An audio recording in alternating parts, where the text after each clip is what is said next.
السلام علیکم۔ آج حامد میر نے صحافی ہونے کا حق ادا کر دیا۔ خواجہ آصف سے ایسے سخت سوالات کہ خواجہ آصف دنگ رہ گئے۔ خواجہ آصف صاحب قسم اٹھا کر کہو کہ تم الیکشن جیت کر آئے ہو۔ ایک عورت سے ہارنے والا شخص لوگوں پر تنقید کیسے کر سکتا ہے؟ میر صاحب رمضان کے مہینے میں جھوٹ نہیں بول سکتا۔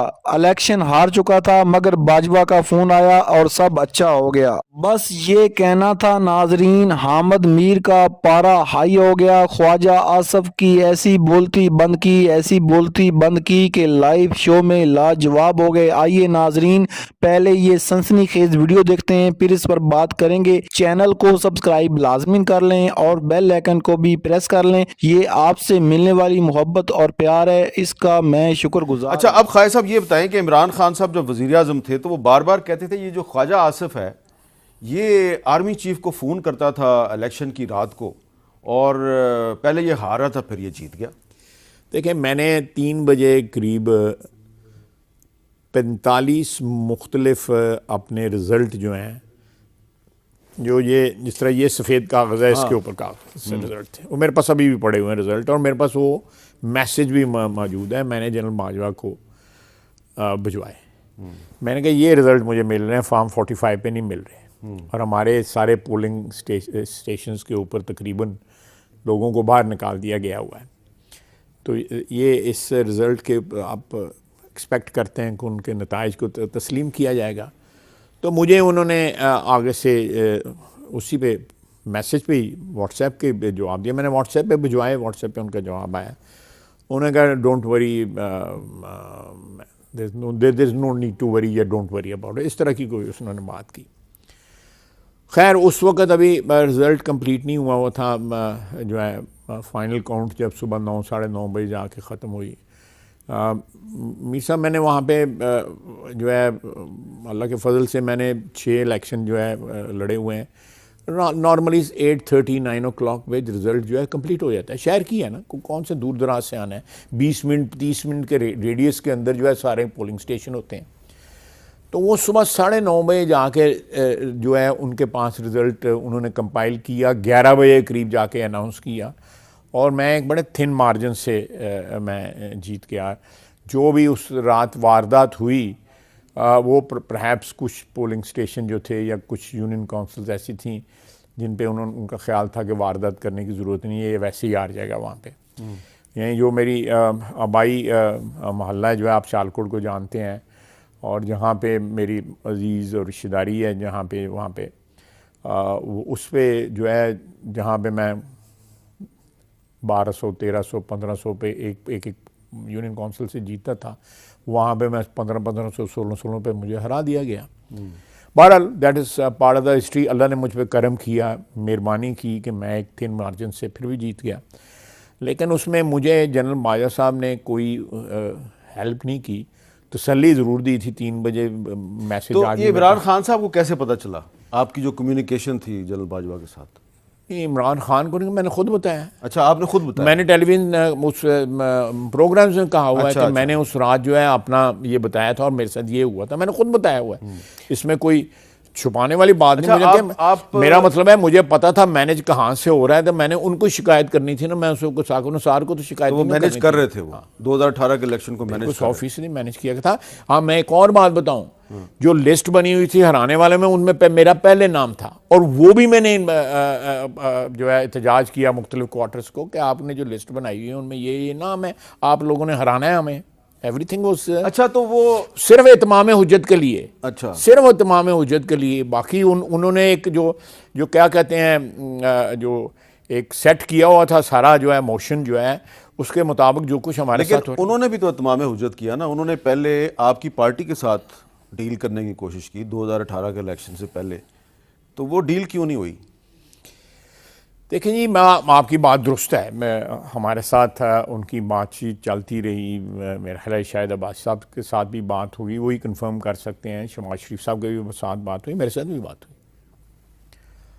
ہوئی، لیکن میاں نواز شریف صاحب نے، کیونکہ الٹیمیٹلی فیصلہ تو میاں نواز شریف نے کرنا تھا، تو میاں نواز شریف نے کہا کہ میں ڈیل نہیں کروں گا۔ لیکن وہ پرائم منسٹر کا عہدہ شہباز شریف صاحب کو پیش کر رہے تھے۔ جی وہ شہباز شریف صاحب اور ان کی شہباز شریف صاحب سے جو بات ہوئی تو اس میں کیبنٹ کے نام تک انہوں نے پوچھے کہ آپ کی کیبنٹ میں کون کون ہوگا. جی میں شہباز شریف صاحب سے پوچھا ہے, مجھ سے بھی پوچھا گیا ہے کہ تو جب آپ نے کہا کہ ہم یہ فیصلہ نواز شریف کریں گے تو وہاں پہ کام خراب ہو گیا. دیکھیں میرا مطلب ہے میری کیا اوقات ہے کہ میں کبینہ کے نام ان کو دیتا پھرتا. یہ تو میر صاحب میاں نواز شریف فیصلے کر رہے ہیں اور آج بھی فیصلے کر رہے ہیں, اور جتنی دیر سیاست میں ہوں, جتنی دیر سانس ہے, تو وہ یہ سیاسی تو فیصلے جب جو ہے آپ کے ساتھ ڈیل نہ ہو سکی پھر انہوں نے فیصلہ کیا کہ اب ہم عمران خان یہ کو میں آپ کو ایگزیکٹ ڈیٹ جی. بتا دیتا ہوں میں آپ کو. مجھے ڈسکوالیفائی ہوئے میں اس وقت ڈسکوالیفائڈ تھا. یہ بات ہے 21 اپریل میں, میرا خیال 21 مئی کی بات ہے, 21 مئی 2018. جی. تو ان کا خیال تھا کہ یہ ڈسکوالیفائڈ ہے, اس سے بات ہو سکتی ہے. نہیں ڈسکوالیفائڈ نہیں, میں نے اس وقت اپیل سپریم کورٹ میں ابھی نہیں کی تھی, 26 کو میں نے اپیل کی. منیر ملک کا اللہ تعالیٰ اس کو خوش رکھے, اور وہ میرا وکیل تھے, زاہد فخر الدین صاحب میرے وکیل تھے, راشدین قصوری صاحب میرے 3 میرے وکیل تھے. وہ فیصلہ جو ہے میرا خیال ہے 29 یا 30 کو اسمبلی ڈیزالو ہونے, ہماری حکومت ڈیزالو ہونے سے اس دن آیا. اچھا, کیا یہ درست ہے کہ جو لوگ آپ کے ساتھ بات چیت کر رہے تھے وہ تھے جنرل باجوہ, جنرل نوید مختار اور جنرل فیض؟ نہیں, میری کسی سٹیج میں نہ جنرل فیض, میں جنرل فیض کو اس وقت پہچانتا بھی نہیں تھا. اچھا, میں نے کبھی دیکھا بھی نہیں ہوا تھا. تو جنرل باجوہ سے ہوئی؟ تو جنرل ان سے جو ہے جنرل نوید مختار میرا خیال ہے سارے سلسلے میں میں ان کو ضرور جانتا تھا. میں فارن منسٹر اور ڈیفنس منسٹر رہا ہوا تھا. میرا ان کے ساتھ ویسے بھی ایک ذاتی تعلق بھی ہے, ان کے بزرگوں کا مجھے بڑا احترام ہے. تو یہ بات تو اب میں نے کبھی نہیں کی کھل کے, لیکن آپ سوال کر رہے ہیں تو میں کھل کے بات کر رہا ہوں. تو آبویسلی میاں صاحب نے جب انکار کیا کہ میں نے کسی قسم کی انڈر ہینڈ جو ہے وہ معاملات نہیں کرنے, تو بہرحال تاریخ کا ایک وہ ہے. باجوہ صاحب اور نوید مختار؟ نہیں, نوید مختار کسی سے, صرف باجوہ صاحب. باجوہ صاحب کا صاحب میرا تعلق تھا, لیکن آپ جب کو بھی انہوں نے پتہ ہے ان کا تعلق ہے.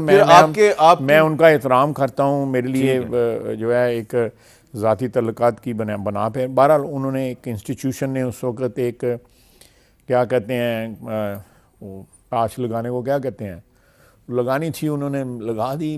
اب 4 سال ہو. اچھا, اب یہ بتائیں خیر صاحب کہ یہ بتائیں کہ چلے 2018 میں ڈیل نہیں ہوئی, تو اس کے بعد پھر 2020 میں پھر پی ڈی ایم بنی, پھر ٹوٹ گئی, پیپلز پارٹی نکل گئی. پھر 2021 میں آپ دوبارہ ایک دوسرے کے قریب آ گئے, اور پھر مارچ 2022 میں آپ نے تحریک عدم اعتماد پیش کر دی. تو عمران خان صاحب کا کہنا ہے کہ یہ جنرل باجوہ تھے اس تحریک عدم اعتماد کے پیچھے.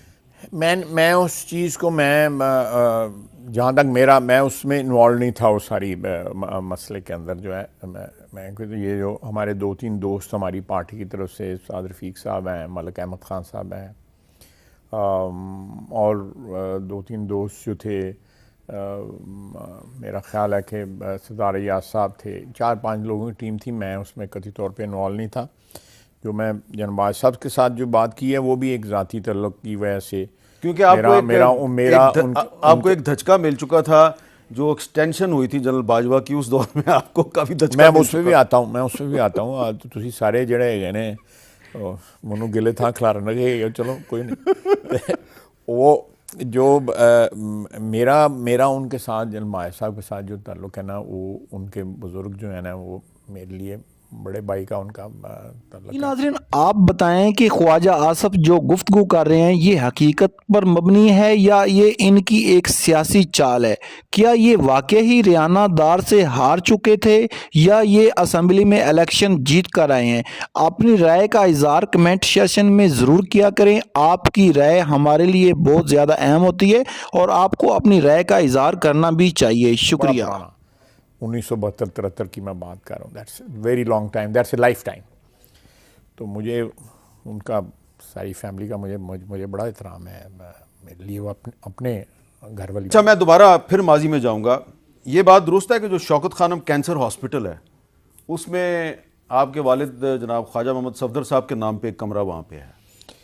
میرے والد کی وفات بھی اس موذی مرض کی وجہ سے ہوئی تھی. ان کو کینسر تھا, 4-5 سال وہ بیمار رہے. میرے ایک چچا مرحوم اللہ ان کو جنت میں جگہ دے, میرے عزیز تھے, میرے لیے قابل احترام ہے وہ بہت. انہوں نے میرے والد کی خدمت بھی بڑی کی. اس بیماری کے دوران ان کے ساتھ ساتھ بار بار علاج کے لیے بھی جاتے رہے. تو انہوں نے میرے والد کی یاد میں جو ہے وہاں پہ ایک کمرہ بنایا ہوا ہے. اور یہ بھی سب کو پتہ ہے کہ شوکت خانم ہاسپٹل کے لیے زمین جو ہے وہ نواز شریف صاحب جی کے دور میں دی گئی تھی. اور جہاں تک مجھے یاد پڑتا ہے وہاں پہ وہ ایک وہ سنگ بنیاد بھی ہے, سب کچھ ہے. اور جب 1994 میں اس کا افتتاح ہوا تھا تو بے نظیر بھٹو صاحبہ پرائم منسٹر تھیں. عمران خان نے ان کو نہیں بلایا تھا, نواز شریف صاحب کو بلایا تھا افتتاحی تقریب میں. لیکن اس ہاسپٹل کے بارے میں خواجہ آصف صاحب نے ایک بیان دیا 2012 میں, اور پھر عمران خان صاحب نے آپ حد کے عزت کا دعویٰ کر دیا. اب ذرا یہ کہانی بتائیں نا. دیکھیں, میں میر صاحب محتاط رہوں گا کہ اس کی وجہ یہ ہے کہ معاملہ عدالت میں ہے اور میرا ہم اس کے میرٹس پہ بات نہیں کرنا چاہ رہے. دیکھیں, یہ 2000 میرا خیال ہے 3 یا 4 سال کی ان کی بیلنس شیٹ جو ہے وہ فرگوسن والوں نے, شبر زیدی صاحب جس کے کرتا دھرتا ہیں, انہوں نے روک لی تھی. کچھ ایسی انویسٹمنٹس تھیں جن کے اوپر ان کو اعتراض تھا. وہ انویسٹمنٹس جو تھیں وہ ریئل اسٹیٹ میں ملک سے باہر ہوئیں, وہ پیسے ملک میں آئے نہ. ان کے بورڈ آف ڈائریکٹر کے ساتھ وہ انویسٹمنٹ تھیں, اور اس میں کچھ اور لوگ بھی انوالو تھے. تین بیسیکلی اس میں پارٹنرز تھے. تو وہ اس وجوہات پہ کہ باقی پارٹنرز نے لاس ڈکلیئر کر کے اپنی انویسٹمنٹ رائٹ آف کر دی تھی. ایک صرف شوکت خانم کی انویسٹمنٹ تھی جو باہر سے پیسے چیریٹی سے اکٹھے کیے ہوئے تھے, وہ انویسٹمنٹ جو ہے یہ رائٹ آف نہیں کرتے تھے. خیر, وہ میں اس پہ پریس کانفرنس کی, میں اس کے میرٹ میں بالکل نہیں جانا چاہتا. میں اب یہ پلیٹ فارم جو ہے ایک لیگل کیس کے لیے نہیں استعمال کرنا چاہتا, اچھا نہیں لگتا.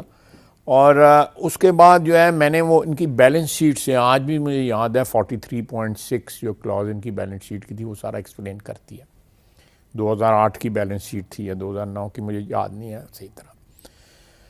اس کے علاوہ ایک دوسری انویسٹمنٹ انہوں نے کلائمیٹ بانڈز میں کی, جب پاکستان میں جو ہے 13% ٹی بلز پہ ریٹ تھا, اور انہوں نے میرا خیال ہے سنگل ڈیجٹ کے اوپر وہاں پہ انویسٹمنٹ کی ہوئی تھی. تو میں نے اس کے اوپر پریس کانفرنس کی, انہوں نے میرے پہ مقدمہ کر دیا. تو وہ پچھلے 10-12 سال سے چل رہا ہے, اور یہاں پہ جو آنریبل کورٹ ہے یہاں پہ اسلام آباد کی, اس میں چل رہا ہے.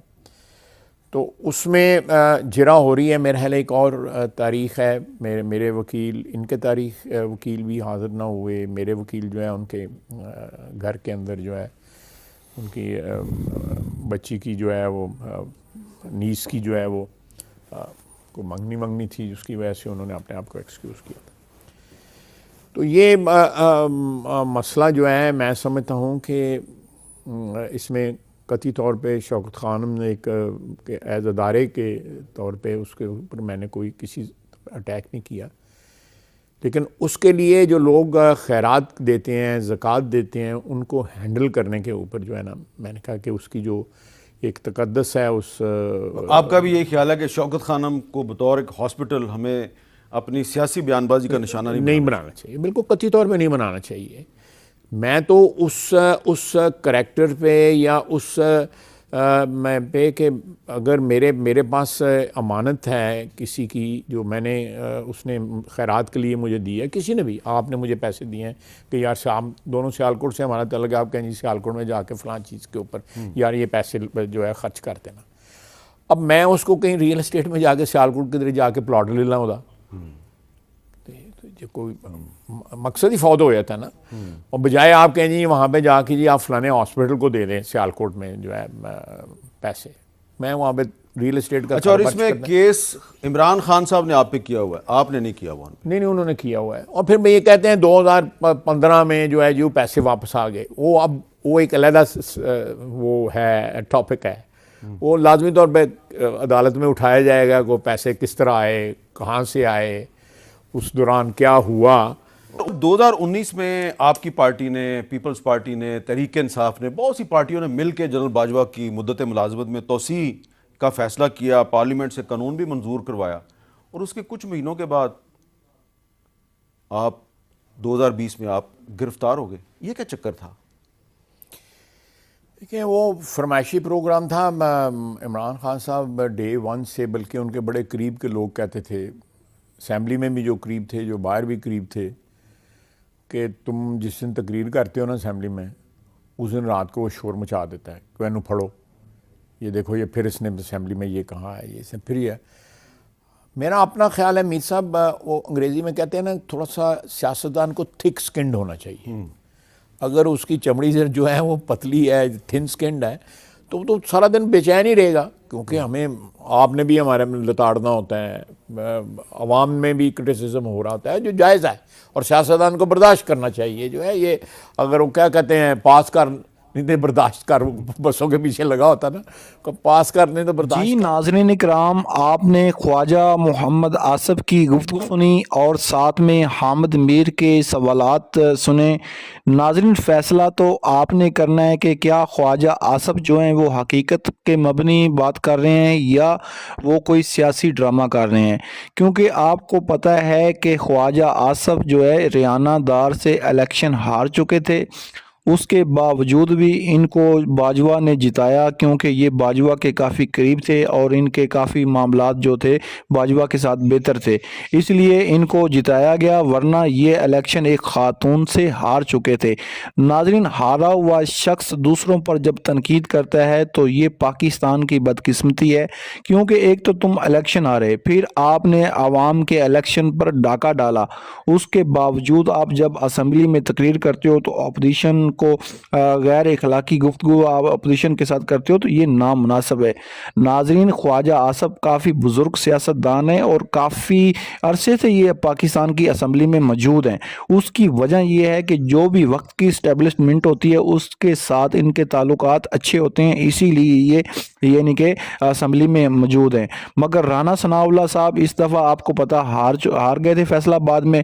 اس کی وجہ یہ تھی کہ ان کا تعلقات باجوہ کے ساتھ ٹھیک نہیں تھے، اس لیے یہ ہار گئے، ورنہ یہ ہاری ہوئی سیٹ بھی ان کو دے دی جاتی جیسے خواجہ آصف کو دے دی گئی. ناظرین، پاکستان کی عوام نے 8 فروری کو جو تحریک انصاف کو ووٹ دیا وہ ایک انقلاب تھا. کیونکہ آپ کو پتہ ہے پورا سسٹم، پوری ریاست پی ٹی آئی کے خلاف تھی اور عمران خان کے خلاف تھی، مگر اس کے باوجود یعنی کہ پی ٹی آئی سے بلہ بھی چھین لیا گیا. جب پی ٹی آئی سے بلہ بھی چھین لیا گیا، P T I supreme court کے جو فیصلے تھے وہ بھی پی ٹی آئی کے خلاف آ رہے تھے، عمران خان کے خلاف آ رہے تھے. عمران خان بذات خود جیل میں تھا، نہ یہ کوئی جلسہ، نہ کوئی جلوس، نہ کوئی ریلی نکال سکتے تھے. اگر کوئی نکالتے تھے تو ان کے گھروں میں چھاپے پڑتے تھے اور ان کے لوگوں کو اغوا کر لیا جاتا تھا. اس کے باوجود بھی پاکستانی عوام نے پی ٹی آئی کو اکثریت دی، مگر وہ اکثریت جو ہے اس کو تسلیم نہیں کیا گیا، اور نون لیگ کو، جن کی 17 سے 18 سیٹیں تھیں، ان کو یہ حکومت دے دی گئی. یہ پاکستانی عوام کے ساتھ غداری ہے، اور یہ جو اس وقت کے جو دھاندلی میں جو ملوث لوگ ہیں ان کو کڑی سے کڑی سزا ملنی چاہیے، کیونکہ آنے والی کوئی بھی نسل دھاندلی نہ کر سکے. ہر حکومت کہتی ہے جی پچھلے الیکشن میں دھاندلی ہوئی اس لیے ہم نے کی ہے. ناظرین، ایک بندہ غلط کر رہا ہے تو آپ تو غلط نہ کریں. آپ جب اپوزیشن میں ہوتے ہیں تو آپ حاجی ثناء اللہ بن جاتے ہیں، اور جب آپ حکومت میں آتے ہیں تو آپ کا جو لہجہ ہوتا ہے وہ فرعون جیسا ہوتا ہے. میرے خیال میں یہ نامناسب ہے. ناظرین، پاکستان کی عوام چاہے ووٹ نون لیگ کو دے، چاہے وہ پی ٹی آئی کو دے، چاہے وہ پیپلز پارٹی کو دے یا جے آئی کو دے، کسی کو بھی دے، ناظرین اسی کی حکومت بننی چاہیے. پاکستان کی عوام کا جو ووٹ ہے اس کا صحیح استعمال ہونا چاہیے، ورنہ لوگوں کا الیکشن سے جو ہے اعتماد اٹھ جائے گا. جب لوگوں کا الیکشن سے اعتماد اٹھ جائے گا تو یہ کروڑوں اربوں روپے جو الیکشن میں آپ لگاتے ہیں اس کا نقصان ہے. پھر آپ سلیکٹ کر لیا کرو، بادشاہی حکومت چلاؤ، بھائی ٹھیک ہے، کہ اگر نواز شریف کے بعد شہباز شریف کے بعد مریم نواز کے بعد صفدر نواز، اس طریقے سے بادشاہی کو مچلا لو، الیکشن کرانے کی کیا ضرورت ہے؟ اگر الیکشن کرانے ہیں تو پھر ووٹ کو عزت دو، جو کہ نواز شریف نعرہ لگاتا تھا، مگر بدقسمتی سے نواز شریف بھی اپنے موقف سے پیچھے ہٹ گئے، اور عمران خان کو سیاسی انتقام کا نشانہ نہیں بنانا چاہیے۔ ان کی بہنوں کو، ناظرین، جب وہ ملاقات کے لیے آتی ہیں تو ان کے اوپر واٹر گینل کا استعمال ہوتا ہے، جو کہ بہت غلط ہے، کیونکہ ایک خاتون کا تو ہمیں ادب کرنا چاہیے، یہ ہمارا اسلام اور ہماری اخلاقیات بھی ہمیں سکھاتی ہے۔ ناظرین، دعا ہے کہ اللہ تعالیٰ پاکستان کو ایک ایسا زبردست لیڈر دے جو پاکستان کو دنیا کا عظیم ملک بنائے۔ اگر آپ کو یہ ویڈیو اچھی لگی تو ویڈیو کو لائک کر دیں، چینل کو سبسکرائب کر لیں اور بیل آئیکن کو پریس کر لیں، اور ملتے ہیں ایک نیو ویڈیو میں۔ تب تک اپنے میزبان کو اجازت دیجیے۔ اللہ حافظ۔